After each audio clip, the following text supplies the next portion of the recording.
Bonjour. Bonjour,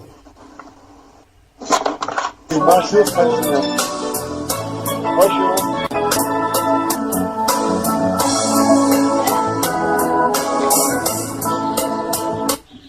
Que la grâce et la paix de notre Seigneur vous soient multipliées aujourd'hui. Amen. Ouf, Amen. Enfin. Maroc dans la sainteté, bonjour au frère Jobert. Bonjour, frère Jobert. Bonjour au frère Melchi. Bonjour, frère Junior. Bonjour à la sœur Capricia, bonjour. Bonjour, Père Junior. C'est un grand plaisir de te retrouver aujourd'hui. Mais c'est vrai que tu me montres seulement. C'est le drapeau du Congo-Brazza que je suis en train de voir. La sœur Erna, bonjour, de Casablanca. Salut. Voilà la sœur voilà la sœur Capricia. Mbote na yo.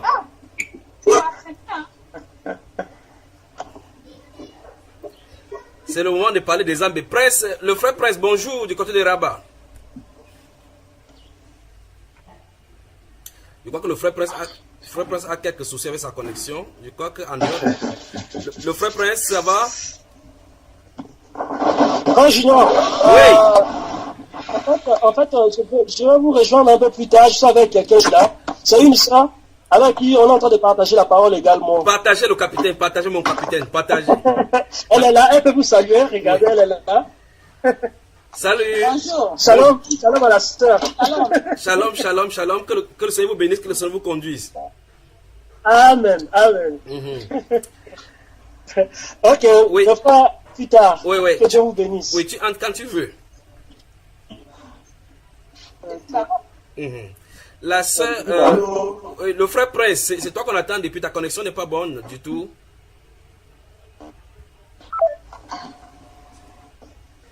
Le frère Presse, tu y es? Voilà, je crois que le frère Presse va nous revenir. La sœur Capricia, Le Père Junior. ça va? Oui, ça va. Waouh! On a eu une bonne rencontre du côté des Rabat, n'est-ce pas? Que le Seigneur te bénisse. Ça va comment ça va depuis? Moi? Oui, la sœur Capricia. Ah, ça va. J'attends toujours. Ah. Mais tu as porté les gants là comme les gardiens de but que Thomas Nkono du Cameroun. Il fait Il froid. fait froid. Il fait froid là-bas. Courage, d'accord? Je crois que la sœur Erna doit être seule parce que certainement son mari est sorti. Elle est seule. Exactement, je suis seule. Voilà. Il avait rendez-vous. Ok. Que Dieu te bénisse, ma sœur. Que Dieu te bénisse et beaucoup de courage. Beaucoup de courage pour ta bataille. Le frère Presse, tu es où? De quel côté? Ne me dis pas qu'il y a un côté du Maroc qui est dans le noir. Non, je suis dans la chambre. J'allume la lumière. Oui. Là, c'est bon. Oui, je crois que c'est bon là. Tout le frère te voit. Ok. Voilà. Je vais faire manger. Oui. Ah. Que le Seigneur Gloire à Dieu, gloire à Dieu. Que le Seigneur vous bénisse vraiment. Que le Seigneur vous bénisse. Je crois que c'est la première édition de Maroc dans la sainteté ici.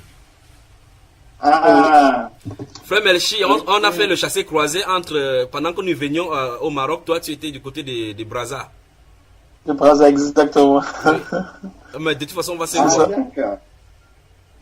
Amen. Je crois qu'on va se voir. Donc, que le Seigneur vous bénisse. On peut commencer, non? Puisque vu que je dois aller prêcher encore quelque part tout à l'heure, dans 2 heures ou 3 heures de temps, à 35 km d'ici. Je sortais comme ça de 25 km pour résoudre des problèmes également dans une famille. Et donc je suis entré comme ça directement, je me suis branché là. Donc je suis à votre service, Maroc. Je ne voulais en aucun cas rater cette première édition. Oui, cette première édition. Et puis afin que nous maintenions le jour de samedi 10h si ça vous arrange. Absolument. Donc je m'excuse déjà pour ces jours parce que il y a un problème qui s'est posé, il fallait que je sois là présent. J'y suis allé. Et c'est pas évident avec les embouteillages, avec la fête mondaine qui est très mal à l'horizon et puis les routes qui sont partout dégradées. C'est pas évident. Vous me pardonnez, vous me pardonnez, n'est-ce pas? Bien sûr, Même bien avant sûr. de vous demander, frère. Merci de m'avoir pardonné. Bien sûr. Bon, je suis à votre service. Nous commençons par la sœur Caprissa. Sœur Caprissa, y a-t-il une question que tu souhaiterais qu'on réponde maintenant? Mais avant cela, on doit prier, n'est-ce pas? Oui. Amen. Frère Méché, tu peux nous conduire dans la prière, s'il plaît à Dieu? Amen. Mm. Seigneur, merci encore au Dieu et gloire pour ta grâce. Merci encore au Père pour le moment dans lequel, Seigneur, tu nous as rassemblés. Ta parole déclare là où deux ou trois sont rassemblés en ton nom, tu es au milieu. Nous prions au Père Tout-Puissant, en te rendant grâce en toutes choses, Seigneur, le souffle de vie à laquelle tu nous as accordé, ô Dieu. Et nous ne pourrons point dire, Père, que nous ne sommes plus ce que les autres n'ont pas. Père Tout-Puissant, nous C'est bon. oui, c'est bon. Vous m'entendez? Oui, on t'entend. Oui, très bien. Voilà, que le Seigneur vous bénisse à votre service maintenant. Commençons par les femmes d'abord. D'accord. La sœur Caprissa, y a-t-il des questions? Non, pour le moment, non. La sœur Enna a-t-elle des questions? Il y a des gaillards là, il y a le frère Prince et le frère Méché qui sont prêts à répondre à toutes les questions éventuellement. Laisse à Dieu. La sœur Enna, y a-t-il des questions? Tu as des questions, n'est-ce pas? Dis que nous donne la parole aux hommes pour le moment d'ailleurs. Voilà. Ok. Le frère Prince, la parole est à toi. Qu'est-ce qu'on fait? Frère Junior, je suis vraiment de la joie. Hier, j'étais en train d'écouter l'enseignement sur la direction de Dieu dans nos vies. Vraiment, un enseignement qui m'a vraiment béni. Oui. La direction de Dieu dans nos vies. C'était un enseignement très important vraiment. J'ai écouté tranquillement. C'est la troisième fois même que je l'écoute avant même qu'on puisse se mettre en confiance. J'ai écouté encore cet enseignement. Donc, j'ai vraiment compris que c'est Dieu au contrôle de la vie de ses enfants. Donc, quand il choisit ses enfants, c'est lui-même qui a le plan. Et lui qui a le plan, c'est lui-même qui connaît la destination et les chemins par lesquels il fait passer ses enfants. Mais de nos jours, c'est difficile pour si l'enfant de Dieu ne reconnaît pas que la situation à laquelle elle se trouve, c'est l'Éternel qui est à l'origine. La personne va murmurer. La personne va se dire, bon, mais pourquoi ces choses m'arrivent dans la vie? Pourquoi je quitte un point pour aller vers un point B, mais je ne comprends pas. Et il faudrait d'abord que la personne sache d'abord si ce que je vis, je suis dans le plan de l'Éternel. Parce qu'une fois que la personne prend conscience de cela, je suis sûr que les murmures vont commencer à cesser. Déjà, pour le cas de Saoul, le cas de Saoul, Samuel, l'Éternel avait déjà averti Samuel, mais Saoul, lui, ne connaissait pas. Comme tu l'as su bien l'expliquer, que l'Éternel a créé ce motif concernant la disparition des ânesses de son père. Et Saoul, en sortant, il se dit que je vais chercher les ânesses de son père, mais il ne comprend pas le plan de l'Éternel derrière cela. Mais il ne comprend pas le plan de l'Éternel derrière cela. C'est pourquoi même lorsqu'ils ont rencontré les femmes proches du puits, les demander s'ils connaissaient Samuel, les femmes leur ont bien orienté que si vous rentrez dans la ville, vous allez le voir. C'est pas comme tu as dit qu'il va partir et il faut marcher rapidement pour le rattraper. Donc tout ce plan-là et ces femmes-là étaient dans le plan de l'Éternel. Mais Saoul ne connaissait pas cela. Mais Samuel, qui avait déjà eu la révélation, qui avait déjà averti cela, donc il savait qu'il devait recevoir Saoul. Aujourd'hui, à nouveau en tant qu'enfant de Dieu, on peut être en mesure de rendre grâce par les situations dans lesquelles l'Éternel nous fait passer.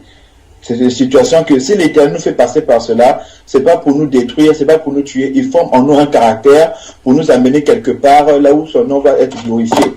C'est vrai que nous allons trouver notre part, mais lui, il le fait pour glorifier son nom.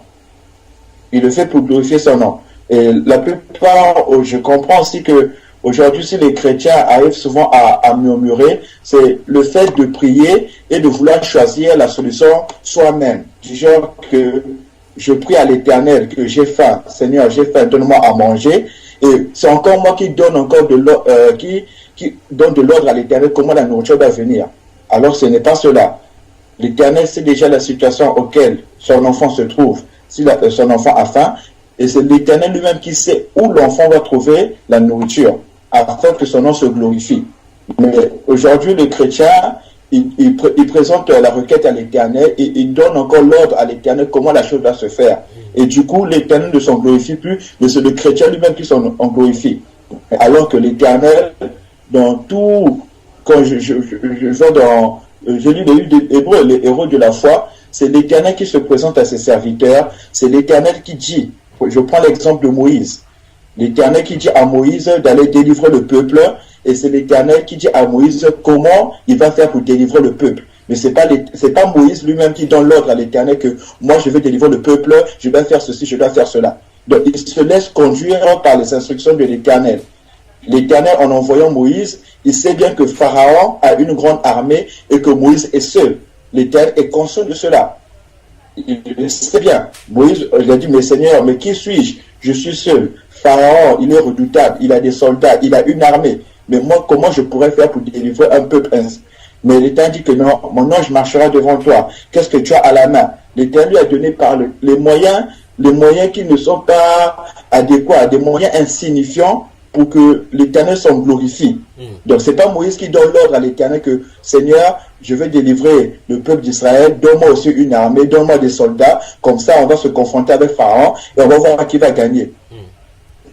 Donc, alors, chrétien, tous les chrétiens, il appelle ses enfants à accomplir des choses. Le chrétien doit juste rendre grâce à l'Éternel et laisser se conduire par les instructions de l'Éternel. Oui. Ne pas vouloir choisir les propres solutions. Frère Prince, avec l'analyse que tu as si bien faite, avec l'exemple du prophète Moïse que tu as pris là, dont le Seigneur lui demande d'aller délivrer le peuple. Et là, s'il fallait la pensée humaine pour aller délivrer, c'est qu'il va dire, ok, désormais les généraux d'une certaine armée, il faut qu'ils cherchent la guérilla. Essayer de former les gens dans le désert aux tactiques de guerre.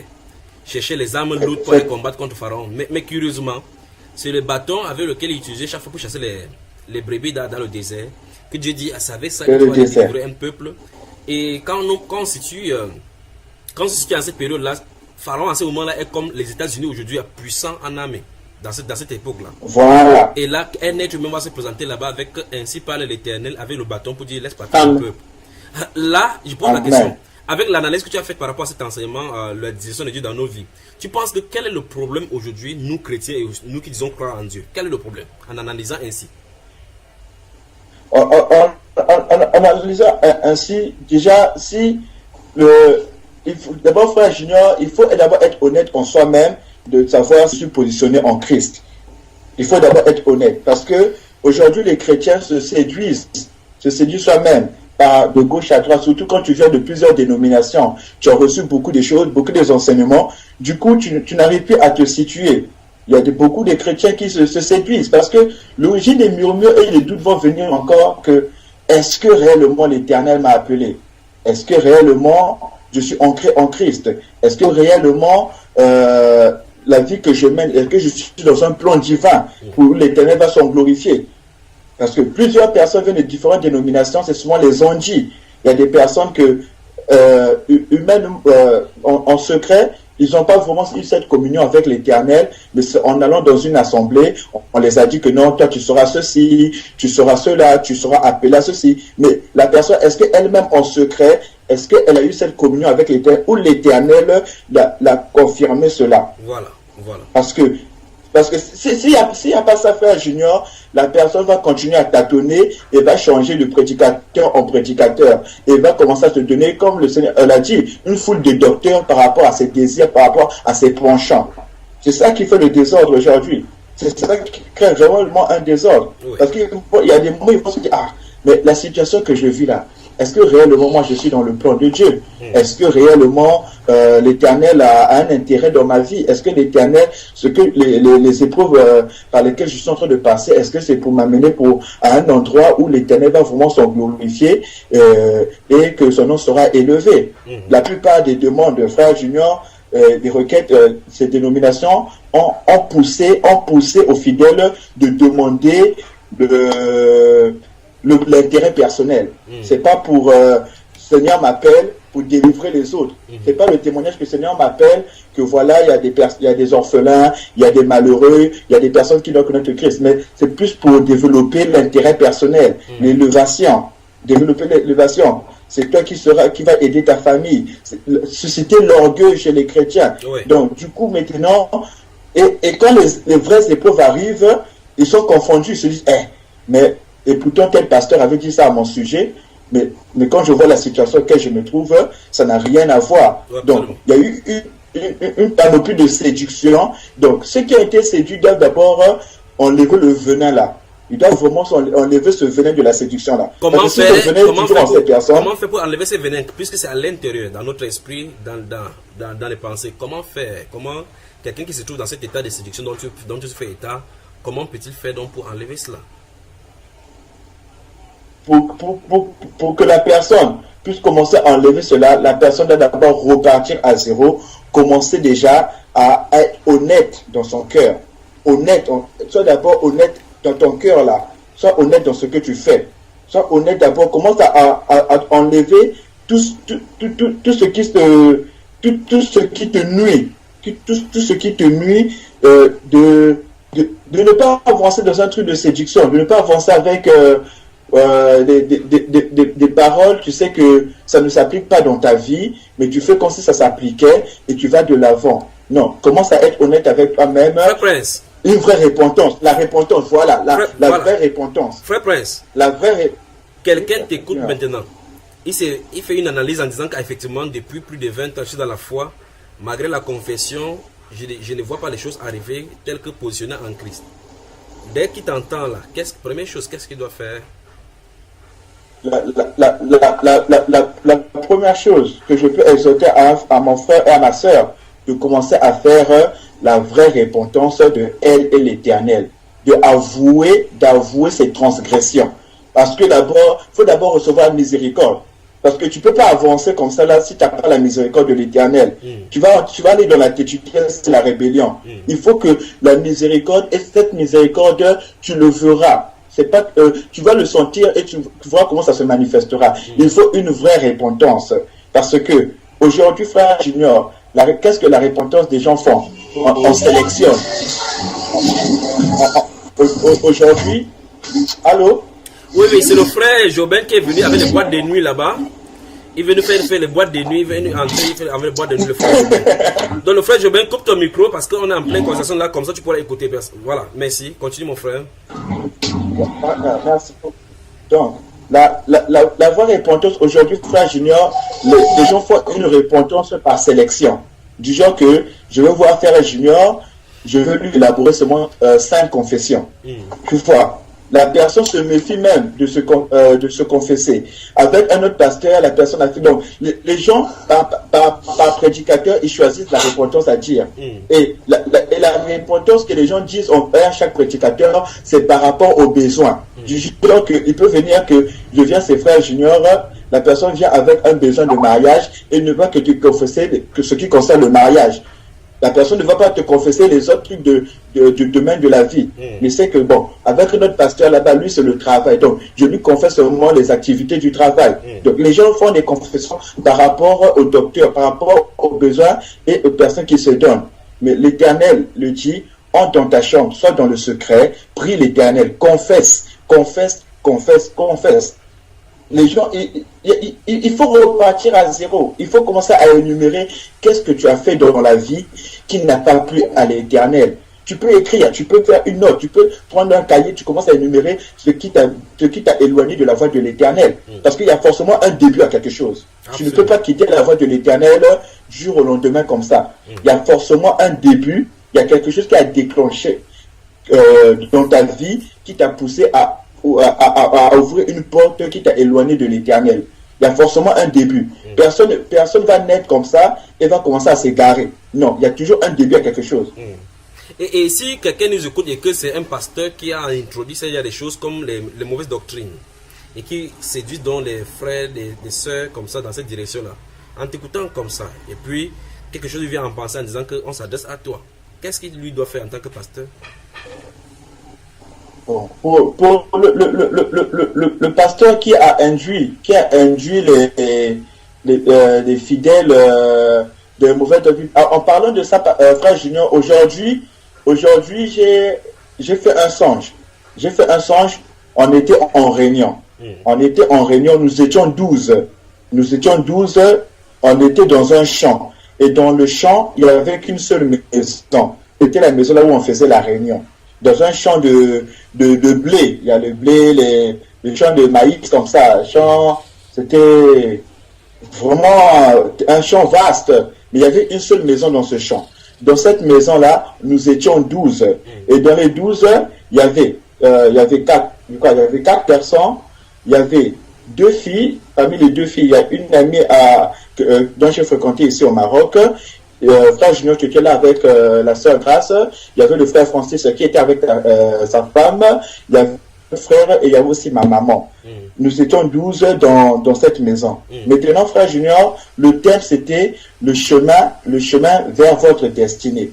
C'était ça le thème le chemin vers votre destinée. C'était ça le thème de la réunion. Maintenant, tu m'as posé la question. Cette question-là, quand tu m'as parlé d'un des pasteurs là, tu m'as posé la question. Mais qu'est-ce que tu vois de l'état de l'église maintenant?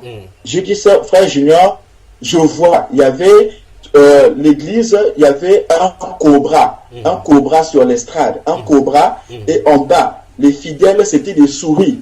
Les fidèles étaient représentés comme des souris. J'ai dit, c'est frère Junior, c'est ce que je vois. Tu as dit, comment ça? J'ai dit, oui, celui qui prêche là, au lieu que ça soit une personne, c'était un cobra qui avait ouvert ses oreilles. Maintenant, les fidèles, c'était des souris. Donc, du coup, ils étaient là, les souris là ne pouvaient ni aller à gauche, ni aller à droite. Il y avait le cobra. Tu vois, quand le cobra danse là, il va de gauche à droite. Donc, du coup, les fidèles étaient obligés d'être là parce que si une souris fuyait, le cobra devait frapper la souris. Donc, c'était comme ça. Donc, c'était la question que tu m'as posée.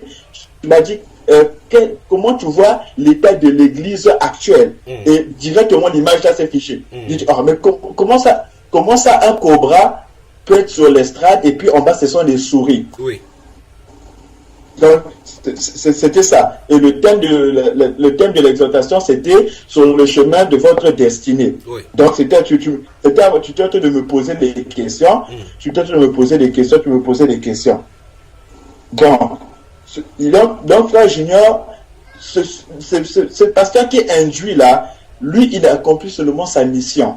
Ce qui est bien avec ceux qui sont dans les ténèbres, c'est que eux, quand ils connaissent leur mission, ils appliquent ça de tout leur cœur. Mais le problème, c'est le chrétien. Le chrétien, maintenant, c'est la séduction qui empêche au chrétien de connaître qui il est réellement, où il est positionné. Parce que celui qui est dans les ténèbres, frère Junior, il connaît déjà sa position et puis il s'applique.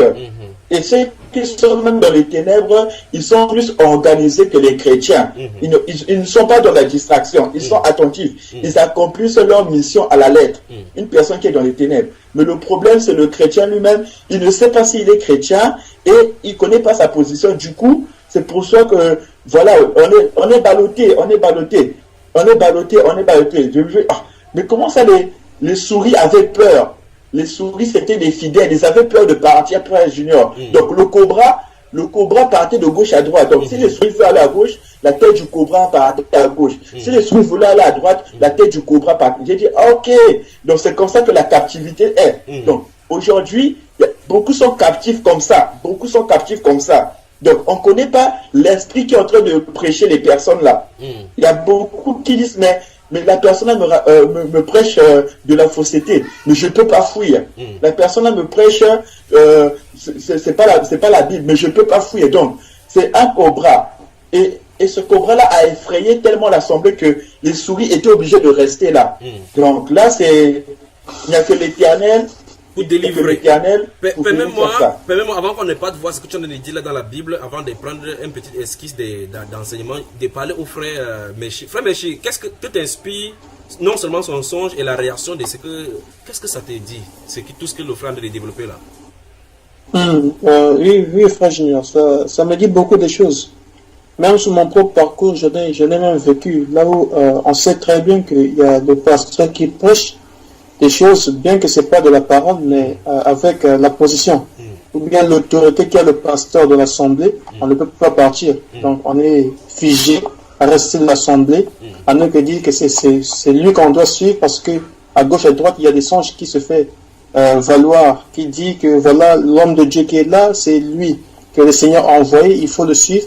Mais lorsqu'on regarde la doctrine, ça ne semble pas être la sainte doctrine. Exact. Donc par rapport à des écoutes, des songes mentionnés dans son nom, des révélations qui sont mentionnées par son nom, donc on est obligé, ou bien on est séduit par ces songes-là, et les prophéties qui sont faites par lui, sans y mettre l'accent sur la prédication, d'être toujours assis de l'assemblée. Donc moi aussi j'en ai été victime, mais par la grâce de Dieu, dès lors que j'étais toujours dans cette assemblée, et une voix qui me disait que tu ne vas pas rester là si longtemps. Mais je ne comprenais pas pourquoi. À chaque fois lorsque je m'assois sur cette table, je me disais, je ne veux pas mettre du temps ici. Et c'est à un moment donné où je me suis dit non, j'avais maintenant un peu de problèmes par rapport à des enseignements. Quand j'ai écouté ce que je disais, c'était pas pareil. Et lorsque je me suis dit, non, Melchi, regarde, tu ne lis pas assez la Bible. Prends le temps de lire la Bible, tu verras qu'est-ce qui va se passer. Alors j'ai pris mon temps de lire la Bible. Je lisais, et à chaque dimanche, lorsque je me rendais à l'assemblée, j'ai remarqué les fautes. Et j'ai remarqué les erreurs, des ajouts et des retranchements. Et c'est par là d'où a commencé le déclenchement pour moi de quitter l'assemblée. C'est en effet un peu ça. Donc il y a cette séduction-là, des prophéties, des songes, des révélations qui sont mentionnées au nom du pasteur, et même de l'assemblée, quand une prédication a été donnée, les fidèles qui sortent, qui disent des choses, voilà, c'est lui l'homme de Dieu. Il y a des témoignages, des rêves, des songes. Donc, tout cela, malgré que la prédication n'est pas la parole, et tout cela, ça séduit les fidèles. Et c'est cette séduction-là aussi qui fait rage dans les assemblées. Voilà. Waouh. Permets-moi de rentrer au niveau des frères Prince. Quand tu t'es levé de ces songes-là, qu'as-tu pensé? Mais quand je me suis réveillé, vraiment je me suis senti bien. Je ne sais même pas pourquoi normalement quand tu fais ce genre de songe, quand tu te réveilles, tu es un peu frustré, tu te mets dans la prière à louer. Mais je me suis réveillé, c'était un apaisement, c'était comme de l'assurance. C'était de l'assurance, c'était du genre que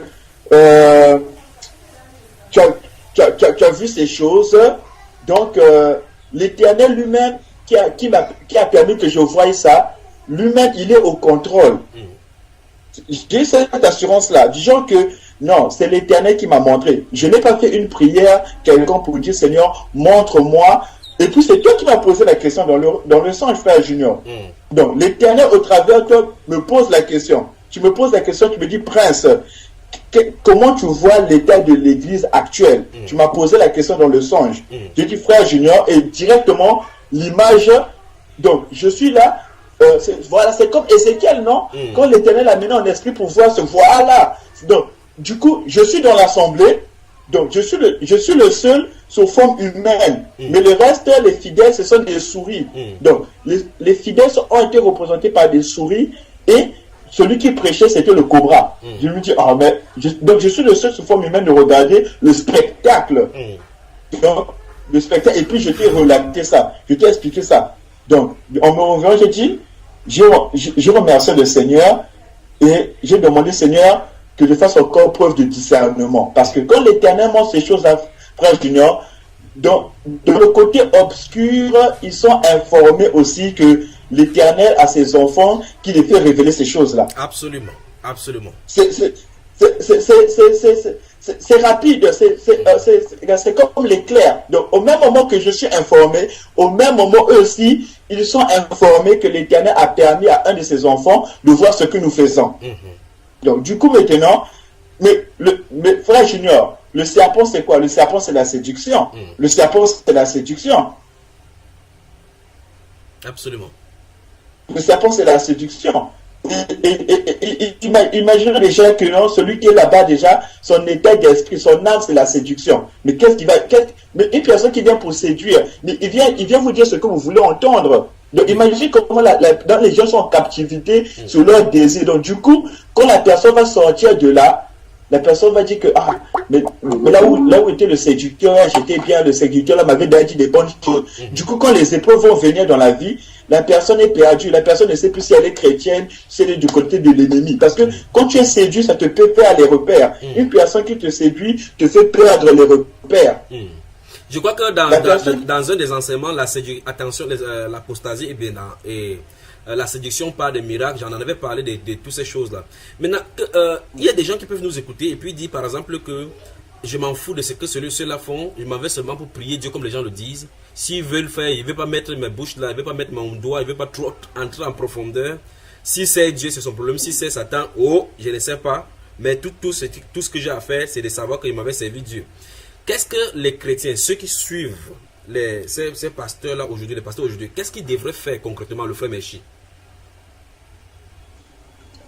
Donc, par rapport à ça, en effet, aller dans une communion pour aller prier, moi, personnellement, il y a une atmosphère qui est là. Donc, il y a une forme d'atmosphère. Si on n'est pas de la présence du Seigneur, automatiquement, on est de la présence de Satan. Donc, il y a une autre entité. Donc, pour cette personne-là, qui va vouloir dire que j'y vais seulement là-bas pour prier Dieu, mais là-bas, il y a ce qu'on appelle aussi des hôtels qui sont assignés là-bas. Donc, si je vais derrière l'autel, il n'y a pas cette personne à la personne de Jésus de Nazareth qui contrôle, donc automatiquement, je vais pour adorer le Dieu qui contrôle là-bas. Même si dans ma tête, je suis conscient que ce n'est pas lui, mais dans l'atmosphère, il y a cette puissance-là à laquelle je suis en train de vénérer, mais dans l'ignorance, donc je suis dans l'inconscient. C'est pourquoi la Bible déclare que mon peuple périt par faute de connaissance. Donc, je suis inconscient, que je suis en train d'adorer l'entité qui contrôle là-bas, mais en disant en moi que j'adore le Seigneur Jésus-Christ. Voilà. Et c'est ça aussi que les serviteurs de Dieu doivent aussi mentionner, doivent dire aux fidèles de toujours prier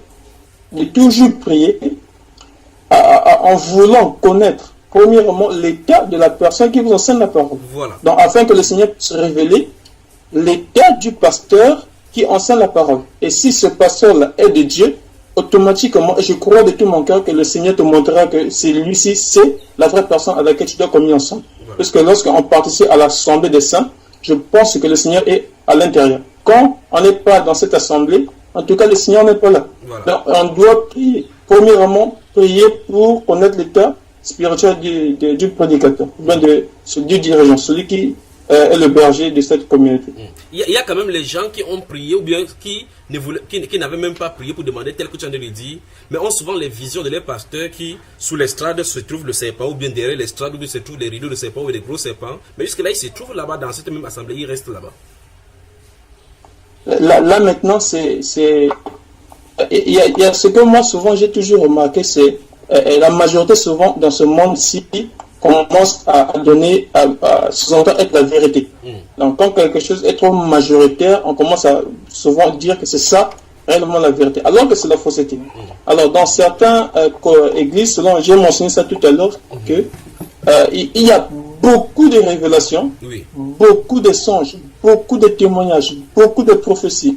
Je me souviens encore même dans une assemblée où il y a une maman qui était venue en disant, c'est un jeune seulement qui prêchait, il s'appelait prophète, et cette maman dit que j'ai vu le jeune dans un songe, il était en barbe, il était vieux dans le songe, il était sur un cheval blanc, et il avait un bâton. Et lorsque le prophète est venu pour interpréter les songes, il dit que je vous avais dit qu'il y aura le Moïse qui va revenir. Donc pour lui, il s'est dit qu'il est le Moïse qui est revenu. Donc avec cette forme-là que la maman avait vue de les songes. Mais lorsqu'on regarde la pratique de la personne, ils vont les lui d'onction pour le consulter, même pour la délivrance. Il va exiger, tu as quel âge? Si par exemple vous avez 18 ans, il va vous dire non, emmenez 18 000 plus l'huile d'olive pour faire ta délivrance. Donc ces pratiques-là, ça montre carrément que ça ne vient pas du Seigneur. Mais à cause de la majorité des révélations, bien que moi j'en ai eu une seule révélation, la majorité là influence sur ma révélation, et par cela je me dis, est-ce que j'ai été séduit ou pas par rapport à l'état que j'ai vu du pasteur? Donc c'est la totalité, la majorité qui commence à devenir. Et ça, on doit écarter cela. On doit être rassuré qu'on a une communion personnel avec le Seigneur d'abord. Cette communion est très très indispensable, et par rapport à ça, je crois de tout mon cœur, étant fils de Dieu, Dieu me révèle des choses, et même la majorité disent que celui-ci est le vrai serviteur de Dieu. Mais si Dieu me dit que c'est pas lui, je ne dois pas le suivre. Exact. Et c'est pourquoi il y a souvent la voix de la majorité dans ce monde-ci actuel et souvent la fausseté. Exact, exact. Alors, c'est quoi que le décor est bien planté pour que nous voyons ces cobras et la souris dans l'église maintenant. Vous voulez, on peut aller maintenant dans la parole, n'est-ce pas? Amen. Oui, frère Junior. Oui. Prenons donc quelques passages dans la Bible et puis on va lire. Ouvrons le livre des Actes des Apôtres. Je vais y arriver. Je vais essayer de parler de quelque chose. D'accord. Actes des Apôtres. Comme on est en retard, après cela, je vous laisse tranquille et puis je vais prêcher de l'autre côté là-bas. Et on va se rencontrer la prochaine séance, Dieu voulant, n'est-ce pas mes frères? Amen. Actes des Apôtres, chapitre 16.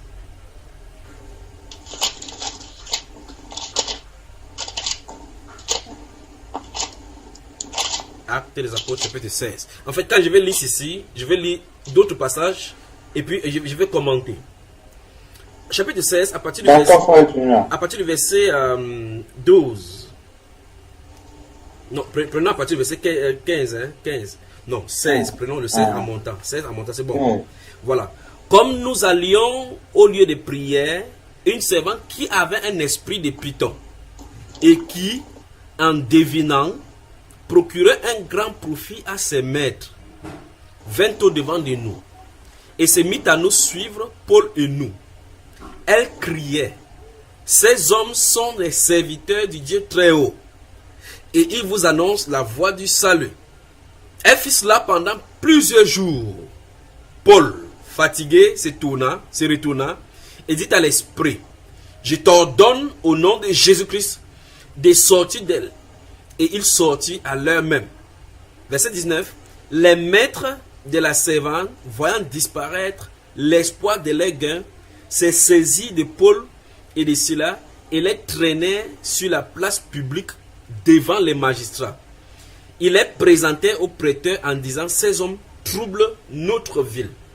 Ce sont des juifs, écoutez très attentivement verset 21, ce sont des juifs qui annoncent des coutumes qu'il ne nous est permis ni de recevoir, ni de suivre à nous qui sommes romains. La foule se souleva aussi contre eux et les prêteurs ayant fait arracher leurs vêtements ordonnaient qu'on les bâtit des verges. Maintenant, je vais parler, vous me permettez que je parle, n'est-ce pas? Oui, frère Junior. Nous voyons donc effectivement que l'apôtre Paul, lorsqu'il arrive dans ces villes là-bas, il part à Troas, puis à Philippe, enfin, dans la contrée de Philippe. Nous voyons qu'il y a une femme, justement, qui a la forme, normalement qu'on connaît des femmes comme la sœur Capricia, comme ça. La sœur Capricia, tu es encore avec nous?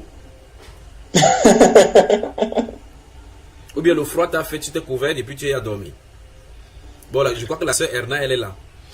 Non, je suis là, je suis là. Alors, cette femme-là avait une forme féminine, humainement parlant, puisqu'il parlait avec les autres, elle vivait au milieu des autres.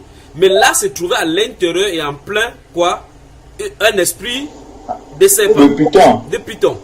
Et la Bible déclare en prophétisant, en devinant un procureur, un grand gain à ses maîtres. Vous voyez cela? Donc ça veut dire que c'était un système organisé où il y avait des retombées d'ordre matériel, comme vous avez décrit là, mon frère Mechi. Il y avait des retombées d'ordre matériel. C'était au point où les magistrats étaient subjugués. Les prêteurs, c'est-à-dire que les policiers de la ville et autres, des gendarmes étaient subjugués et mis sous les ordres de ceux-là. Parce qu'on n'a pas passé les serviteurs de Dieu au cours d'un jugement où on aura demandé ce qui se passe.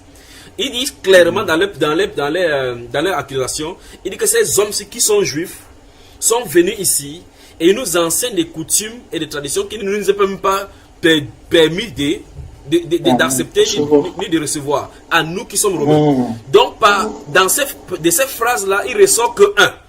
Ils n'avaient pas Dieu. 2. Ils admettaient tout ce que ces serpents-là leur disaient. Au point où les serpents avaient pris contrôle de telle sorte qu'ils étaient tellement puissants qu'ils pouvaient jeter ceux qui disaient la vérité en prison. Oui. Mais le serpent qui était à l'intérieur de cette femme-là a repéré parce qu'il savait qui était dans la vérité. Il savait qui était dans la vérité. Ils ont repéré ici les maîtres de ces femmes-là, de ces femmes qui avaient cet esprit de serpent. Et regardez, parce qu'ils voyaient le profit, le gain qu'ils pouvaient faire face, exactement comme on voit dans les églises aujourd'hui. Ils voient effectivement que s'ils se répandent, ils vont perdre tous ces gains, tous ces avantages de service qui sont liés là-dedans. Ils ont vu effectivement que si cette femme-ci est délivrée comme ça, bienvenue encore la sœur Capricia, tu as connaissance des problèmes? J'ai des problèmes de connexion. Oui, que le Seigneur te bénisse, mais ne manque pas ceci par rapport à ce qu'on a de voir là. Alors cette femme-ci, avec cet esprit de Python, elle n'était pas de la sémence du serpent, non, mais elle avait été possédée parce que cet esprit lui a été accordé pour faire les divinations. En France, en Europe, et même chez vous là-bas au Maroc, il y a ce qu'on appelle les médiums. D'autres disent qu'on nous avait hérité, c'est que les parents se transmettent de père en fils, mais ce sont des esprits de Python. D'autres sont des astres errants qui sont comme ça désincarnés, cherchent des corps dans lesquels ils vont être pour faire les méchancetés au milieu des hommes. Les personnes et même l'âme des personnes duquel sont généralement logis cet esprit-là cherchent la délivrance. C'est pour ça que Dieu accorde généralement la délivrance, des très grandes délivrances à ces personnes-là qui sont innocentes et qui ont seulement hérité cela comme ça. Mais les gens qui s'y engagent pour pouvoir avoir de l'argent, généralement ils meurent comme ça. Alors, mais en rentrant ici à Troyes, dans la ville de Philippe, on voit effectivement que cette femme-là, il y a cette femme dans laquelle logeait cet esprit. Puis il y avait des gens qui en profitaient. Et puis il y avait des gens influents dans la ville qui pouvaient protéger ces choses-là. Mais maintenant, écoutez très attentivement. Je crois que la sœur, les sœurs Erna et qu'après ça, c'est mieux fermer les micros parce qu'il y a le vent qui souffle chez vous. Il y a c'est désagréable. C'est la sœur qui a pris ça faire. Je crois que la sœur Capricia a ouvert son micro et qu'elle est dans une zone où il y a beaucoup de bruit, peut-être en train de marcher. Alors, je disais donc qu'il y a des groupuscules là-bas qui se forment tout autour de ces commerces-là, exactement comme dans ces cas des Scobras qui se trouvent au milieu de l'église, on voit effectivement tout genre d'activité. Et la femme du pasteur qui va vendre les livres, et le pasteur qui va vendre les livres, vont tout genre de... La sœur Capricia, ferme ton micro. La sœur Capricia, si tu nous écoutes, ferme ton micro. Soyons patients envers elle. Alors la sœur Capricia, tu nous entends? Vous voyez qu'elle est dans un service, c'est désagréable. Alors la sœur Capricia, veuille fermer ton micro s'il te plaît, parce que ça fait du bruit là. Tu es hors de la maison déjà? Non, je suis à la maison. Mais d'où vient ce bruit là? Frère Bojoben, c'est chez toi là? Ferme ton micro de toute façon, la sœur Capricia. Il y a fermé le micro. Je suis pas chez moi. Ok, c'est la sœur Capricia. Oui, mais tu nous suis, n'est-ce pas? Effectivement, je vous suis. Que le Seigneur te bénisse. C'est Capricia et c'est Erna, le micro. Alors, donc, nous voyons donc qu'il y a cette femme qui a cet esprit de Python. Remarquez très bien, on a dit esprit de Python, donc c'est le serpent. Et donc, dans ce serpent-là, se trouvent donc des puissances démoniaques qui prophétisent et procurent des gains. Et si ça procure des gains, ça suppose qu'il y a des solutions que cet esprit-là apportait à ceux qui étaient là-bas. Puisqu'on ne peut pas incessamment faire mentir les gens et les tromper comme ça. Mais le problème, c'est que même s'il y a des solutions momentanées à ce qu'il dit comme solution, qui donne comme résultat là, le résultat, c'est que la lame de ces personnes sont captives entre les mains de Satan. Il a subjugué toute la ville. Nous voyons également un autre cas d'espèce dans le livre des Actes des Apôtres, le cas du magicien Simon, qui, la Bible déclare qu'il avait longtemps subjugué cette ville-là en Samarie au point où tout le monde appelait cette puissance-là, la puissance qui est le Dieu, celle qu'on appelle la grande. Nous voyons également auprès des proconsuls, un autre encore que l'apôtre Paul va rencontrer dans le Acte chapitre 13, verset, si vous lisez à partir du verset 8, cet homme-là qu'on appelle Bar-Jésus, c'est-à-dire fils de Jésus. Il s'est donné même un pseudonyme où il avait le nom Jésus pour pouvoir faire envoyer en déroute toute personne qui pourra suivre le Seigneur Jésus-Christ. Il se faisait passer pour un grand personnage au point où il avait des amis comme des grands personnages, le proconsul. Vous voyez, c'est comme un gouverneur. Et là, il avait tellement longtemps subjugué le proconsul. Et c'est pour vous dire cet esprit de serpent là, c'est un esprit dominateur qui subjugue effectivement les gens et qui a une peur de parler contre ces personnes là parce qu'ils vont côté certaines parties de la Bible qu'on ne parle pas contre le serviteur de Dieu. Vous voyez ce qu'il en est, n'est-ce pas? Or, si vous regardez très attentivement dans la Bible, dans Actes des Apôtres chapitre 11, quand l'apôtre Pierre va revenir à Jérusalem, les fidèles qui sont à Jérusalem vont lui faire des reproches au point où il va s'expliquer par rapport à son comportement juif, comment il a fait pour aller chez les chrétiens, chez les païens, pour manger et souper avec eux. Et donc là, la Bible déclare qu'il s'est mis de les respecter de façon suivie. Or, l'apôtre Pierre, étant un serviteur de Dieu désigné devant eux, comme il va le dire dans Actes chapitre 15, pouvait leur dire, Jésus m'a choisi, il m'a donné la clé de l'église. Vous êtes qui pour me poser cette question? Vous voyez?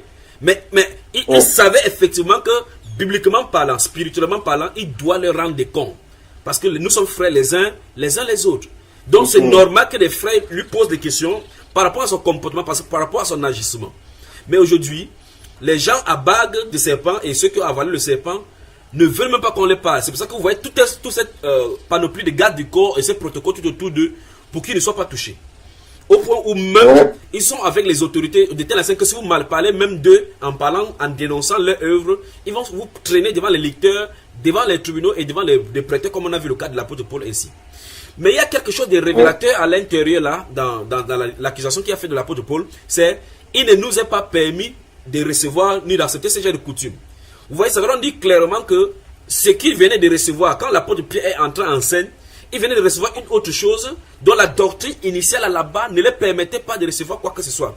Il pensait être dans la vérité. Et souvenez-vous ici, nous sommes en période grecque où, si vous lisez le chapitre 19, parce que là nous sommes au chapitre 16, au chapitre 19 et au chapitre 17 particulièrement, qui est tous devant là, à Athènes, ils passaient le temps à écouter les nouvelles. Ils écoutaient les breaking news autour d'un certain endroit qu'on appelle à l'époque, chacun venait raconter sa nouvelle. Et là, nous voyons effectivement des épicuriens. Je crois qu'on va revenir dans un autre enseignement de tout cela. Des épicuriens, des platonistes, et ainsi de suite, les socratiens, et ainsi de suite. Et toutes ces philosophies-là sont nées là-bas, là où la puissance de Dieu allait confronter. Suivez très attentivement ce qu'il veut dire maintenant. Si vous lisez, parce que bientôt je vais quitter là, je vais vous laisser franchement, mais nous allons venir dans les prochaines séances pour qu'on en parle en profondeur. Si vous lisez Acte 1 Corinthiens chapitre 2, l'apôtre Paul dit à partir du verset 1 que lorsqu'il est venu justement en Grèce, Corinthe c'est une province, une ville dans la Grèce là, il dit clairement le serpent oriental de l'Achaïe, il dit que lorsque je suis venu chez vous, ce n'est pas avec une sagesse de langage humain qu'il est venu pour apporter la parole de Dieu, mais ça fait une démonstration d'esprit et de puissance, afin que les foi ne puissent pas reposer sur la sagesse humaine, mais sur une démonstration d'esprit de la puissance de Dieu. Or, il n'est pas venu pour les parler de la sagesse des hommes parce qu'en fait, ils étaient habitués à parler de la philosophie. Mais la question c'est, que veut dire philosophie qu'on nous enseigne à l'école aujourd'hui? Parce qu'il y a une implication, parce que dans un autre enseignement, j'en avais parlé, que c'est ça qui a dilué la puissance de Dieu à l'église, parce qu'on a pris la philosophie humaine, on a mis à l'église. Et que dit philosophie de Dieu veut dire l'esprit qui accompagne cette philosophie-là. Vous allez voir effectivement qu'au milieu de l'église se trouve dans la formation telle que on trouvait avec Origène et autres là, qui ont incorporé cela dans l'église. Vous allez voir effectivement là, oratoire, c'est ce que les Origènes et tous les autres là, Ignace d'Antioche vont introduire au milieu de l'église. Chacun à son jour. Jean Chrysostome va introduire toutes ces choses-là, ces doctrines philosophiques-là, où on a féodé le vrai christianisme avec la philosophie. Au point où la rhétorique grecque va se retrouver en milieu chrétien. Vous voyez effectivement le discours tel qu'on voit en milieu de l'église traditionnelle aujourd'hui. La rhétorique, c'est exactement la même chose comme faisait dans la Grèce antique, dans la philosophie. Et de telle façon que les spécialistes même de la Bible aujourd'hui, dans les écoles bibliques, sont des grands philosophes. Enfin, il n'y a qu'à voir au milieu de l'église catholique, qui est l'église mère, entre guillemets, qui est l'église mère, et au sens propre du terme, selon l'Apocalypse, il n'y a qu'à voir au milieu d'eux que la majorité d'entre eux sont les professeurs de lettres, connaissant la linguistique, les arts philosophiques. Donc nous voyons effectivement que dans le temple de Delphes, justement, et Apocalypse chapitre 2 le dit, cette femme-là qui se dit Jézabel, qui se dit prophétesse Jézabel, qui prophétisait justement là-bas, et effectivement à Thyatire, c'est encore justement ici que l'apôtre Paul va se retrouver. Souvenez-vous, cette femme-là, la femme, je l'ai dit, était de la ville de Thyatire. Et tous ces gens-là qui se colportaient et qui se retrouvaient là-bas, se retrouvaient dans un environnement saturé par les prédictions sataniques. Et cette femme-là, dans la ville de Thyatire, prophétisait étant ivre dans où on parle aujourd'hui d'entrer en transe, donnant des prophéties comme ça au milieu de l'église et au milieu du peuple. Cette femme qui recevait, on appelle ça en anglais channeling, qui recevait les esprits. Vous m'entendez, n'est-ce pas? Voilà. Cette femme donc qui recevait de l'esprit, il recevait de l'esprit, par l'esprit de Dieu justement, recevait de l'esprit de prophétie qui transportait. Et transporte. Je crois que beaucoup d'entre vous avez vu les prophéties de Nostradamus. On a parlé des prophéties de Maya là-bas. Ce sont de cette même façon que les esprits essaient de parler dans l'homme, dans les hommes qu'ils ont choisi comme moyen de médiateur pour parler aux hommes et les subjuguer en les mettant ensemble pour qu'ils servent à leur destin. Donc à Thyatire et dans toutes les villes grecques se trouvaient donc des serpents comme ça. Le célèbre temple, et c'est là que je vais toucher, le célèbre temple qu'en philosophie, tous ceux qui ont fait classe terminale au moins dans toutes les sphères ont vu, c'est le temple de Delphes, où il est écrit « Connais-toi toi-même ». S'il y a une parole démoniaque, une parole satanique, une parole vraiment blasphématoire et contre Dieu, c'est celle-là qu'on enseigne aux gens. Donc c'est même l'une des bases même de la philosophie. Et vous voyez effectivement que derrière ces paroles se trouve la recentralisation de l'homme sur soi-même et non sur Dieu. Vous voyez que c'est un bout de phrase derrière laquelle se trouve tout genre de philosophie concoctée par celui qu'on appelle le père de la sagesse philosophique, Socrate. Et donc là, derrière ce temple-là, en réalité, vous voyez effectivement que c'est le temple du serpent. Et c'est le temple de la connaissance, le temple de celui qui donne la connaissance aux hommes. C'est pour ça que je parle de ce cobra-ci, parce que ce cobra-ci a fait beaucoup de mal à l'église. Colossiens chapitre 2, lisons ce qu'on en est. Colossiens, le chapitre 2. Colossiens, chapitre 2. Je lisais le verset 8, c'est là-bas que je vais arrêter. Colossiens, chapitre 2, verset 8. Regardez. Vous y êtes tout le monde déjà? Voilà. Colossiens, chapitre 2, verset 8. Regardez bien ce que le Saint-Esprit dit ici. Il dit, prenez garde que personne ne fasse de vous sa proie. Et c'est exactement ce que vous avez vu dans la vision. Que personne ne fasse de vous sa proie par la philosophie. Vous avez vu cela? Par la philosophie et par une vaine tromperie, s'appuyant sur la tradition des hommes, sur les rudiments du monde et non sur Christ. Vous allez voir effectivement que c'est pour ça que dans ce livre de Galates, l'apôtre Paul va dire clairement qu'il n'a pas eu autre pensée au milieu de que Jésus-Christ crucifié. Il dit, les Juifs cherchent des miracles, les Grecs cherchent la sagesse, nous prêchons Christ crucifié. Vous voyez cela, n'est-ce pas? Et donc ici, il met en garde justement, et si vous voyez la phrase, le bout des phrases accusatrices contre l'apôtre Paul et Silas là-bas dans la ville de Philippe, c'est justement ça. Il dit que ce sont nos traditions, qu'il ne nous a pas permis de suivre ni de recevoir. Et c'est ça qu'on a enseigné aux gens dans l'Empire romain, l'Empire grec, ainsi de suite. Et c'est ça qui se trouve au milieu de l'église aujourd'hui.